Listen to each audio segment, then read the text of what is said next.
तो बच्चों अभी हम स्टार्ट करने जा रहे हैं मैथ्स 2 का 1.2 जो commission brokerage and discount lesson चल रहा था ना अपना, उसका 1.1 तो हमने खत्म कर दिया। अब हम स्टार्ट करने जा रहे हैं 1.2। 1.2 भी बच्चों बहुत इजी है, सिर्फ फॉर्मूले के ऊपर ही है। और ये फॉर्मूले जो आपको मैंने यहाँ पे लिखे हैं ना, दिख रहे होंगे, ये फॉर्मूले भले नाम अलग अलग होंगे, लेकिन पता है ये सब फॉर्मूले से आप लोग है ना पहले भी मिल चुके हो। 8th स्टैंडर्ड में, 9th स्टैंडर्ड में कहीं ना कहीं मिल चुके हो। चलो मैं आप लोग को समझाता हूँ। यहाँ पे देखो TD लिखा हुआ, TD का मतलब होता है ट्रू डिस्काउंट, उसका फॉर्मूला होता है PW मतलब present worth into N into are upon 100।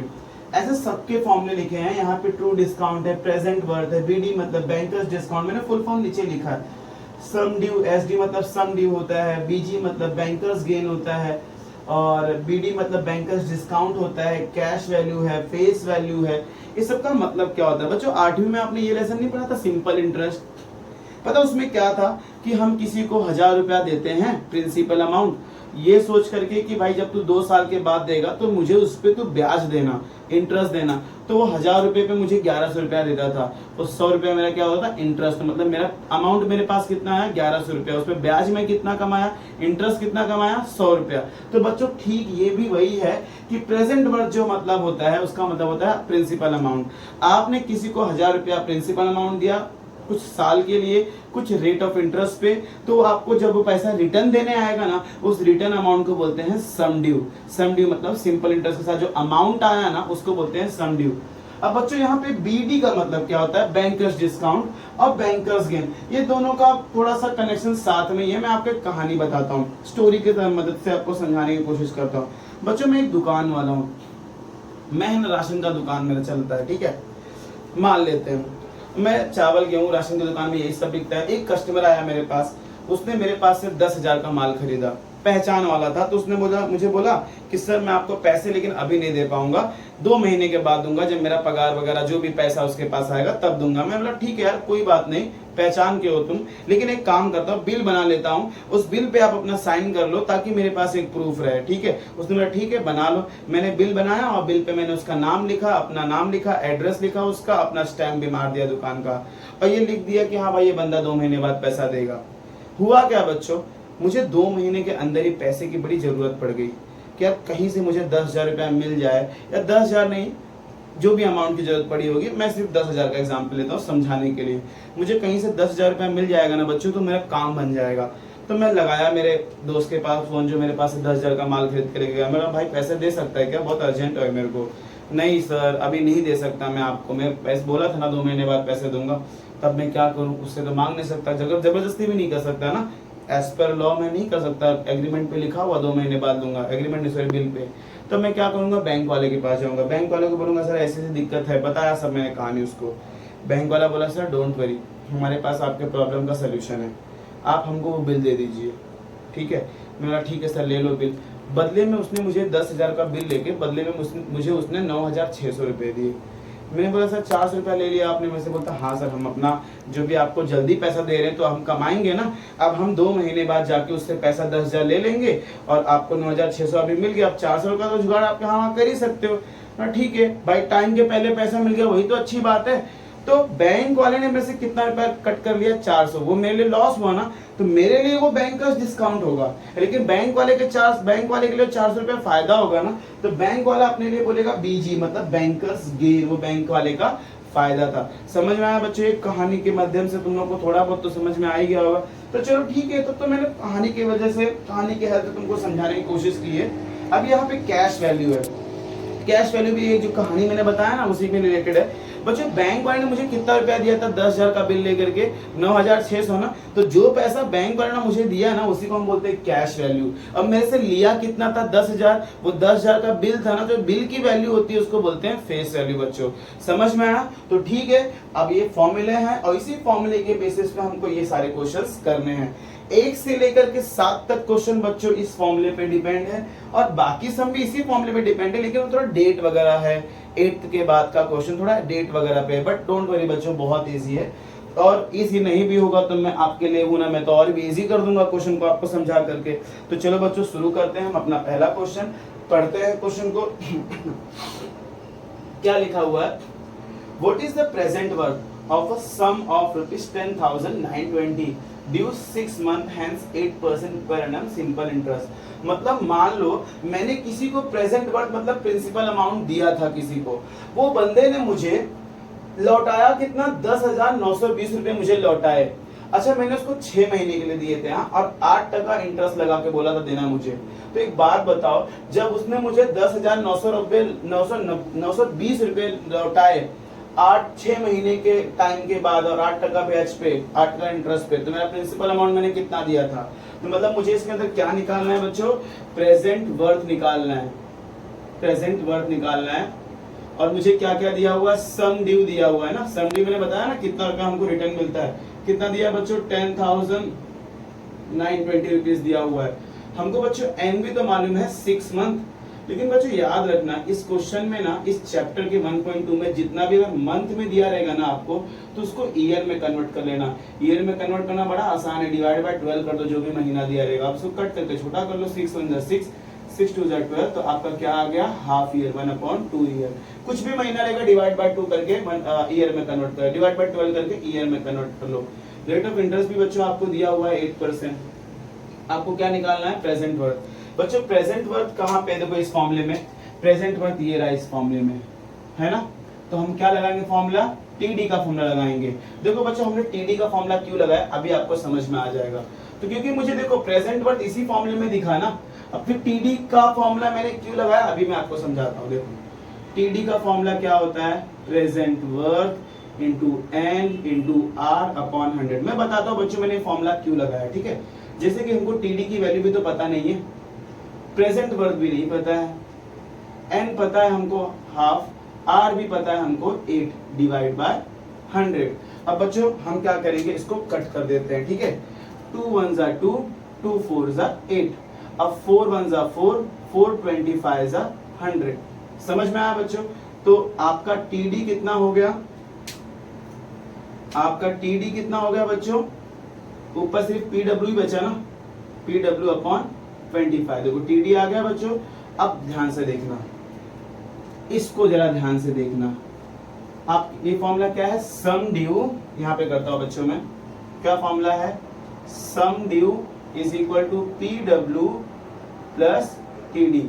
अब सम ड्यू तो मुझे पता है ना बच्चों 10,920, पीडब्ल्यू का वैल्यू हमको नहीं पता, और टीडी मैंने जस्ट अभी निकाला, क्या है पीडब्ल्यू अपॉन 25। देखा बच्चों मैं डायरेक्टली अगर ये फॉर्मूला लगाता ना तो भी मुझे टीडी निकालना ही पड़ता, इसलिए मैंने टीडी निकाला। इनडायरेक्टली अगर मैं ये लगाता ना, सम डी और पीडब्ल्यू दिया हुआ था मुझे इस क्वेश्चन में, सम डी और पीडब्ल्यू, तो मतलब जब क्वेश्चन में ये दोनों थे तो मैंने ये क्यों नहीं लगाया, क्योंकि टीडी भी तो था, तो टीडी तो इनडायरेक्टली निकालना ही पड़ता, इसलिए मैंने पहले ये टीडी निकाल दिया। समझा बच्चों। अब इसको सॉल्व करेंगे, 25 PW 25 PW, 25 PW plus PW कितना हो जाएगा बच्चों, ये कुछ ऐसा वाला सीक्वेंस है जब भी हमने इसके पहले एक्सरसाइज में किया ना, 25 25 प्लस 1 26। तो समझ जाओ मैंने x नहीं लिखा, पीडब्ल्यू ही रखा है। तो 10,920 is equal to 25 25 plus 1 26 PW upon 25। बच्चों 25 डिवाइड से मल्टीप्लाई कर देंगे और 26 ऐसे ही रहेगा बच्चों, इसका मल्टीप्लाई कर देंगे और मल्टीप्लाई करके जो भी आएगा 26 से डिवाइड कर देंगे। मैं मल्टीप्लाई करके ये आया और उसको डिवाइड कर देंगे तो आंसर आएगा 10,500। मतलब मैंने उसको प्रिंसिपल अमाउंट कितना दिया था 10,500, और उसने 6 महीने के बाद 8% इंटरेस्ट के रेट पे मुझे इसने इतना लौटाया। तो समझ में आ गया बच्चों। चलो इसी के साथ दूसरा सवाल स्टार्ट कर देते हैं। तो दूसरे क्वेश्चन में क्या बोला है, व्हाट इज सम ड्यू। अपने को सम ड्यू निकालना है और यहाँ पे लिखा है 8,000 4 मंथ हेंस 12.5% सिंपल इंटरेस्ट। मतलब इस क्वेश्चन में देखो हमको पता था कि मेरे को सामने से मिला कितना 10,920, लेकिन प्रेजेंट वर्थ नहीं पता था। इसमें हमको वो सम ड्यू निकालना, मतलब मुझे मिला कितना। अगर मैं किसी को 8,000 रुपया 4 महीने के लिए 12.5% रेट पे देता हूँ, 12.5% रेट ऑफ इंटरेस्ट के हिसाब से देता हूँ, तो मुझे कितना रुपया मिलेगा। मतलब मुझे सम ड्यू निकालना है। और बच्चों सम ड्यू का फॉर्मूला ये रहा, क्या होता है पीडब्ल्यू प्लस टीडी। तो पीडब्ल्यू तो बच्चों मेरे को मालूम है 8,000, लेकिन टीडी तो नहीं पता है ना, तो इनडायरेक्टली मुझे टीडी तो निकालना ही पड़ेगा। तो ठीक है बच्चों, चलो टीडी निकाल देते हैं। तो टीडी का फॉर्मूला बच्चों जैसे कि हम अपने अभी किया, क्या होता है formula PW N into are upon 100। अच्छा बच्चों मैं भूल गया वो लिखना, आप गिवन वगैरह लिख देना। गिवन में क्या लिखना कि सम ड्यू निकालना है, तो सम ड्यू करके क्वेश्चन मार्क, प्रेजेंट वर्थ आपको 8,000, एक काम करता हूँ, लिख ही देता हूँ मैं। तो क्या मैं फॉर्मूला लिख दिया ना, भूल गया मैं लिखना। चल, अपने को सम ड्यू निकालना है। प्रेजेंट वर्थ मालूम है कितना, 8000, और n मालूम है हमको 4 मंथ। तो जैसे कि बच्चों मैंने अभी बताया, कुछ भी मंथ में रहेगा तुरंत ईयर में कन्वर्ट कर दो, डिवाइड बाय 12 करके। 4 1 जा 4 3 जा कितना आएगा, 1/3 ईयर। और रेट ऑफ इंटरेस्ट कितना है बच्चों, 12.5%। तो चलो पहले हम टीडी निकालेंगे। टीडी का फॉर्मूला होता है PW into N into are upon 100। तो टीडी का वैल्यू नहीं मालूम है। PW है आपका 8000 इंटू एन है आपका 1/3, आर है आपको 12.5 डिवाइड बाय 100। जैसे कि बच्चों ये 2 0 से 2 0 कट जाएगा, इतना तो पता है ना आपको। तो क्या बचेगा, TD इज इक्वल टू 80, 81 जा 80, और या तो 80 इंटू 1/3 इंटू 12.5। अब एक काम करो, 81 जा 80 और 12.5 को मल्टीप्लाई कर दो। 80 इंटू 1 इंटू 12.5 मतलब जो ऐसे नंबर आएंगे 333.33 ऐसा नंबर आएगा। अब हमको ये सम ड्यू निकालना है, तो फॉर्मूला लगा देते हैं। Sum due is equal to PW plus TD। तो सम ड्यू निकालना है जिसमें PW आपको 8000 पता है और TD जस्ट अभी आपने निकाला 333.33। तो SD is equal to add कर दो 8333.33। तो समझ में आया बच्चों, हमको रिटर्न में इतना पैसा मिलने वाला है। ठीक है, तो बच्चों चलो इसी के साथ हम शुरू करते हैं थर्ड क्वेश्चन। ये भी बहुत इजी है। तो बच्चों थर्ड क्वेश्चन क्या दिया हुआ है, क्या हुआ, ठीक है। तो बच्चों थर्ड क्वेश्चन क्या दिया है, the true discount on sum due 8 month hence 8%, 12%। एक सेकंड बच्चों, क्वेश्चन शायद थोड़ा रॉन्ग हो। क्वेश्चन में मैंने यहाँ से गलती से 8% लिख दिया था, उसको मैंने कट किया। The true discount on sum due 8 month hence eight 12% per annum is 560। Find the sum due and present worth. बच्चों यहाँ पे मुझे जो 560 है ना, ये मुझे ट्रू डिस्काउंट की वैल्यू दी हुई है। ठीक है, सम ड्यू तो मुझे फाइंड करना है और प्रेजेंट वर्थ भी मुझे फाइंड करना है। तो बच्चों मुझे क्या क्या दिया हुआ है, पहले मैं वो गिवन लिख लेता हूँ। बच्चों हमारे पास TD की वैल्यू है। TD की वैल्यू बच्चों हमारे पास 560 रुपीज है।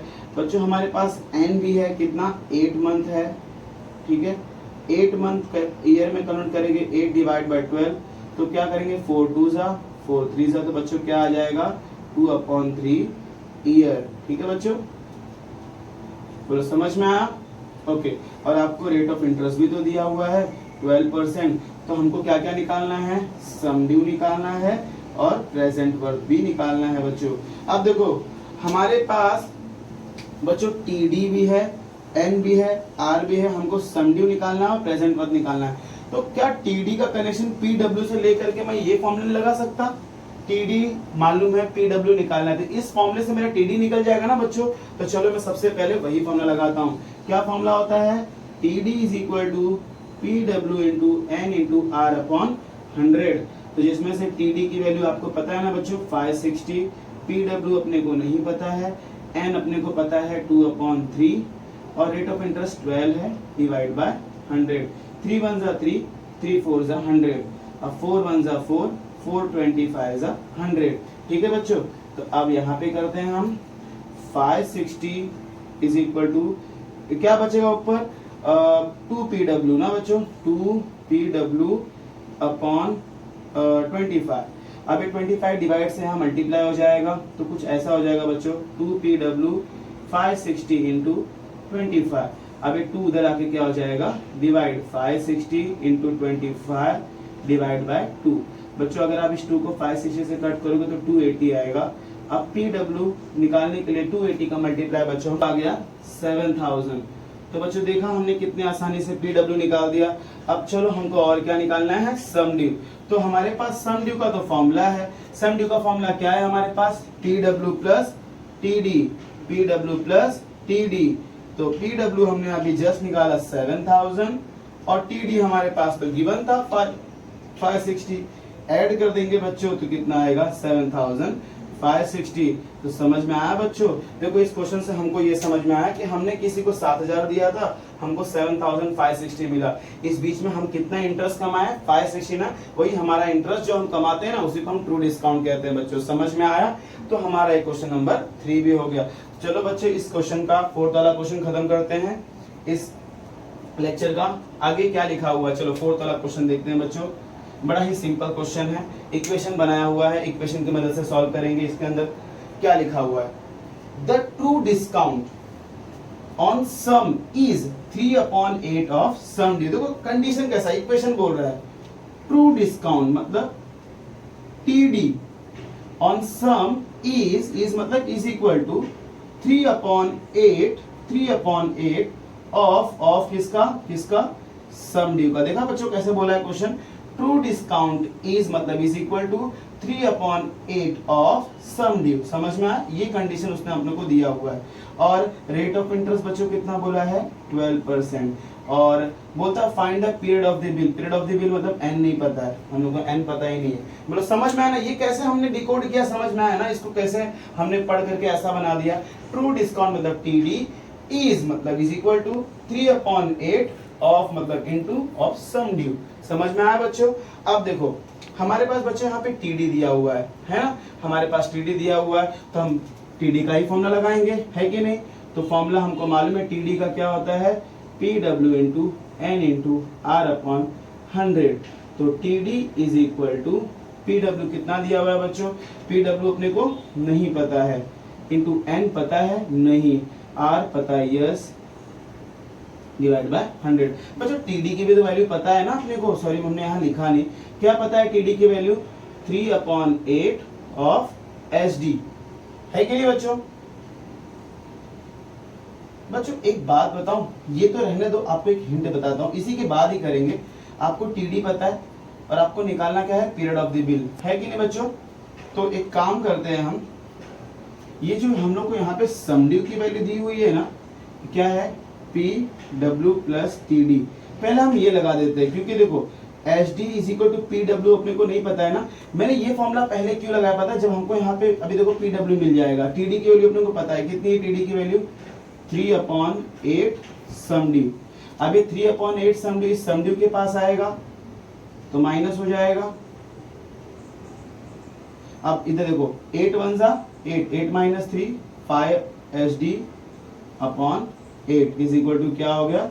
PW। देखा बच्चों PW यहाँ पे निकल गया। अब मैं यहाँ पे प्लॉट कर सकता हूँ ना, PW की जगह पे 3/8 SD is equal to 5/8 SD into n into 12/100। अब बच्चों ये देखो यहाँ पे मल्टीप्लाई में ये यहाँ आएगा तो इस साइड आएगा तो क्या हो जाएगा? डिवाइड। तो बच्चों मैं यहाँ कर रहा हूँ, अलग मार्कर से कर रहा हूँ।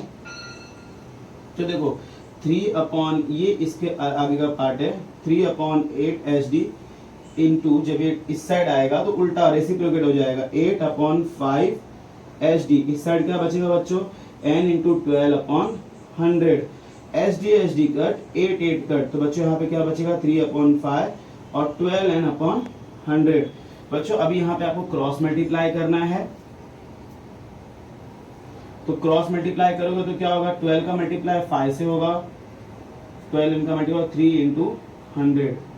तो बच्चों कितना आएगा? ये हो जाएगा 60n इज इक्वल टू 300। तो n is equal to 300 divide by 60, 0 0 cut और ये हो जाएगा 6 5 30।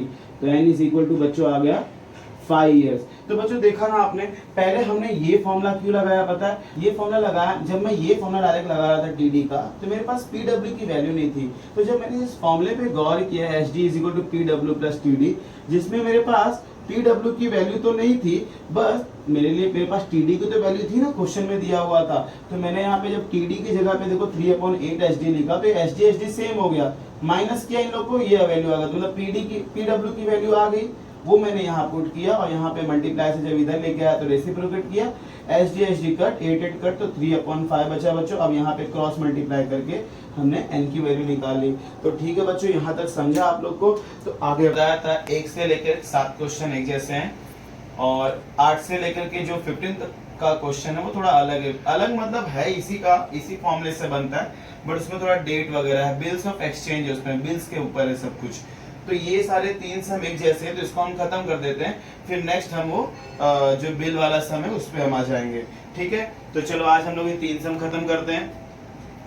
क्या लिखा हुआ बच्चों 5th क्वेश्चन में, जैसे कि आप देखो 20 copy of a book can be purchased for a certain some payable at the end of 6 month. हाँ, इसका मतलब क्या होता है कि हमने 20 बुक परचेस किया, कितने में खरीदा वो इसके अंदर हमको नहीं पता है, सर्टेन मतलब कुछ पैसे में खरीदा होगा, बट हमने उसको पैसा दिया नहीं है दुकान वाले को, हम प्रॉमिस कर रहे हैं कि भाई 6 मंथ में तुमको दे देंगे, और कुछ रेट ऑफ इंटरेस्ट लगाएगा बुक वाला ना, अगर किसी का पैसा भी अगर हम लेट पेमेंट करते हैं तो हम पे थोड़ा सा इंटरेस्ट लगाते हैं, तो ये जो भी 20 बुक का प्राइस होगा वो 6 मंथ के बाद हम उसको पैसा देंगे तो वो कुछ रेट ऑफ इंटरेस्ट लगाएगा। ठीक है, आगे क्या लिखा हुआ है, and 21 copy for the sum in ready cash, मतलब जो एक तो 20 बुक हो गया, उसके बाद 21 बुक जो और भी थे उसको हमने कैश में खरीदा।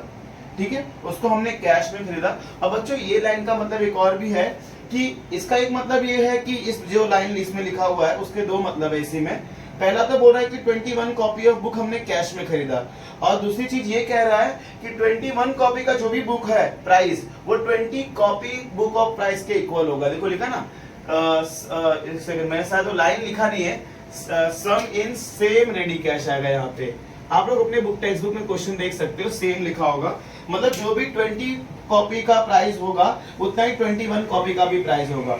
और हमको यहाँ पे क्या बोला, find the rate of interest, तो हमको रेट ऑफ इंटरेस्ट किसका निकालना है, 20 बुक का, क्योंकि 21 बुक का प्राइस तो उसने कैश में दे दिया ना, उसका हमको नहीं निकालना है, हमको ये निकालना है कि वो 20 बुक पे जो हमने खरीदा है 6 महीने के बाद पैसा देने का प्रॉमिस कर रहे हैं, तो उस पे कितना रेट ऑफ इंटरेस्ट लगा करके हम उसका पैसा पे करेंगे, एक तो वो निकालना। अब बच्चों यहाँ पे ये तो बताया गया है कि 20 बुक का प्राइस कितने में खरीदा होगा 6 मंथ का, और 21 कॉपी ऑफ बुक को कैश में खरीदा है, लेकिन एक बुक का प्राइस क्या है यहाँ पे हमको नहीं पता है, तो हम लोग यहाँ पे लेट करेंगे, लेट द कॉस्ट ऑफ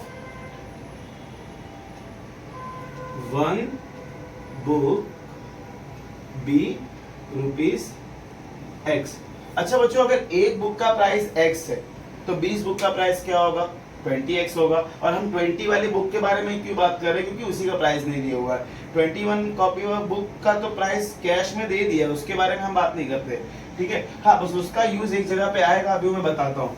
अगर एक बुक का प्राइस X रुपीस है तो therefore the cost of 20 copy of book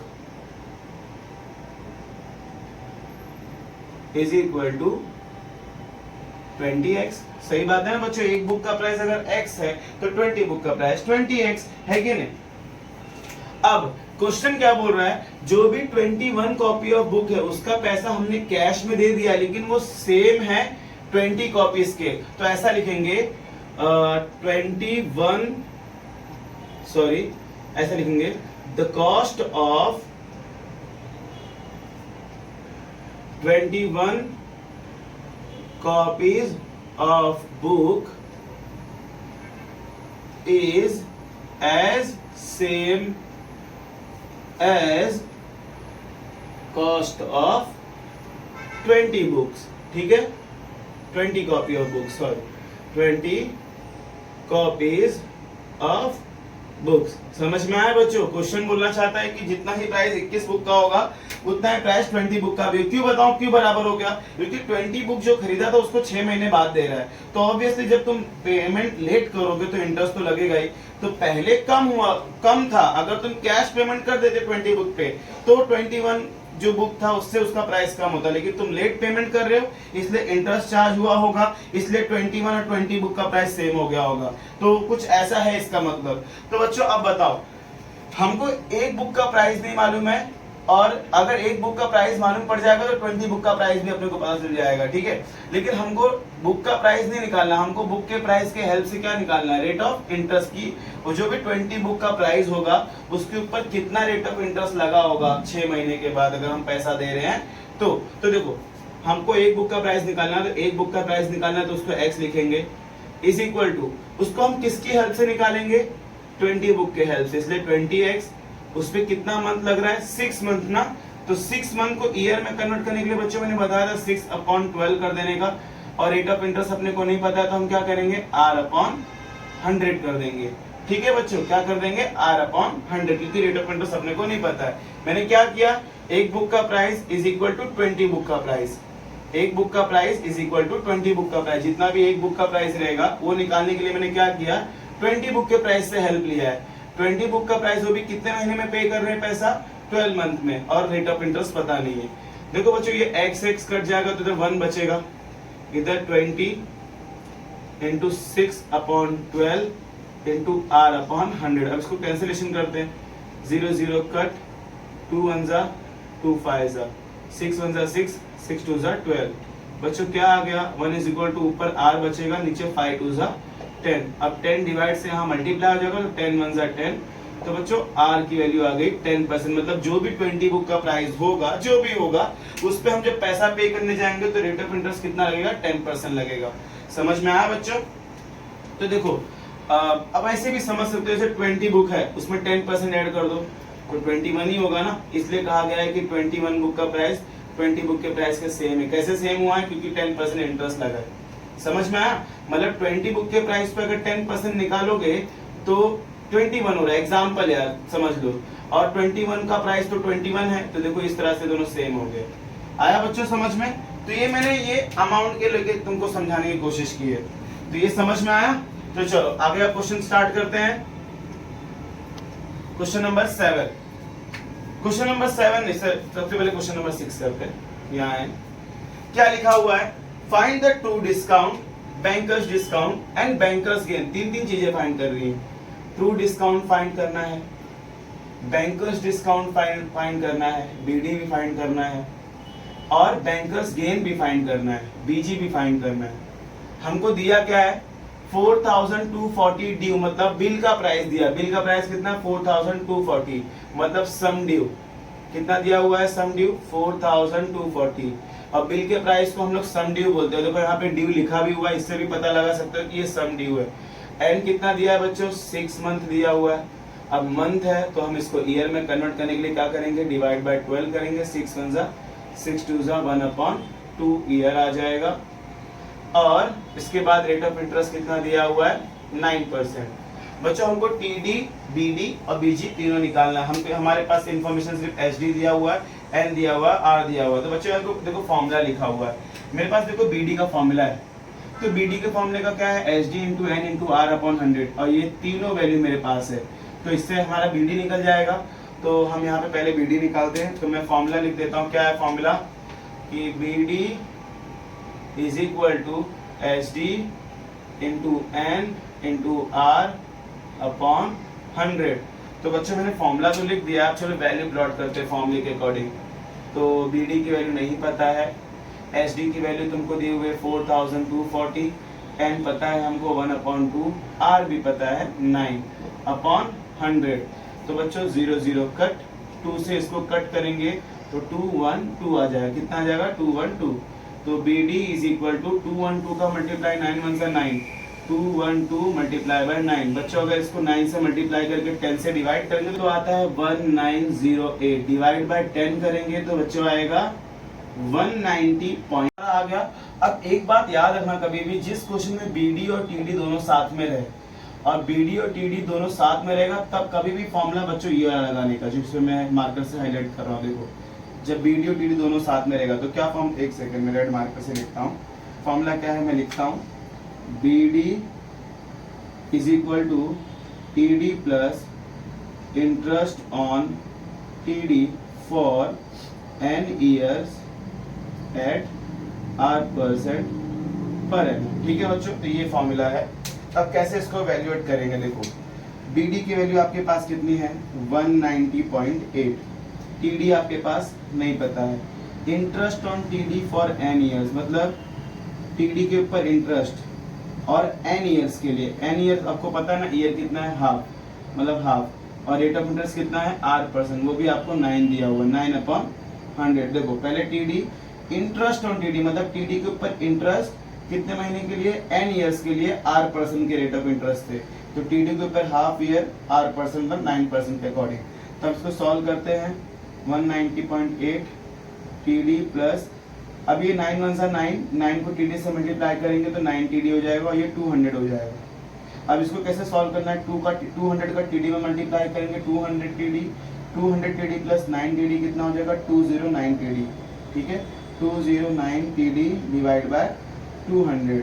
अब 200 यहाँ डिवाइड है, यहाँ पे क्या हो जाएगा, मल्टीप्लाई हो जाएगा, और यहाँ क्या बचेगा, 209 TD। अब इसको इससे मल्टीप्लाई कर देंगे, जो भी आएगा 209 से डिवाइड कर देंगे। तो बच्चों इसका मल्टीप्लाई करके आया 38,160।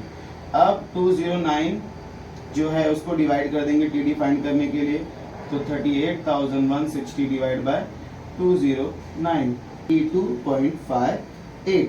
समझ में आया बच्चों? तो ये आपका TD भी आ गया, TD भी आ गया आपके पास। अब आपको क्या निकालना है, BG। तो BG का फॉर्मूला आपके पास क्या है, BG is equal to BD minus TD, BG is equal to BD minus TD। तो अब इस फॉर्मूले में हम वैल्यू प्लॉट कर देते हैं। BG नहीं पता, BD आपको पता है 190.8 और ये 182.58। माइनस करते कैसे हैं, पॉइंट में आपको मालूम ही होगा, नहीं पता देखो मैं माइनस कर रहा हूँ 182.58, यहाँ कुछ नहीं है, जीरो डाल देते हैं, माइनस, ये 10 हो जाएगा, ये 7, 10 माइनस 8 2, 7 माइनस 5 2, और ये 10 हो जाएगा, ये 8 हो जाएगा, 10 माइनस 8 2, 8 माइनस 8 0, 1 माइनस 1 0, तो कितना आया 8.22। तो यहाँ पे आके बच्चों आपका BGP आ गया। समझ में आया बच्चों? अब ठीक है ना बच्चों, ये सेम ये भी ऐसे ही देखो, इसमें आपको क्या बोला है, true discount on bill is 2200, मतलब ट्रू डिस्काउंट आपको पता है, आपको इस क्वेश्चन के अंदर ट्रू डिस्काउंट पता है 2200। बैंकर्स डिस्काउंट इज 23,010, मतलब बैंकर्स डिस्काउंट भी आपको पता है 2310, ठीक है। TD और BD हमको दोनों पता है। If the bill is due 10 month, मतलब N आपको पता है 10 मंथ, इसको ईयर में बदलने के लिए क्या करेंगे, 10 डिवाइड बाय 12, 2 5 जा 2 6 जा, तो 5/6 ईयर आ जाएगा।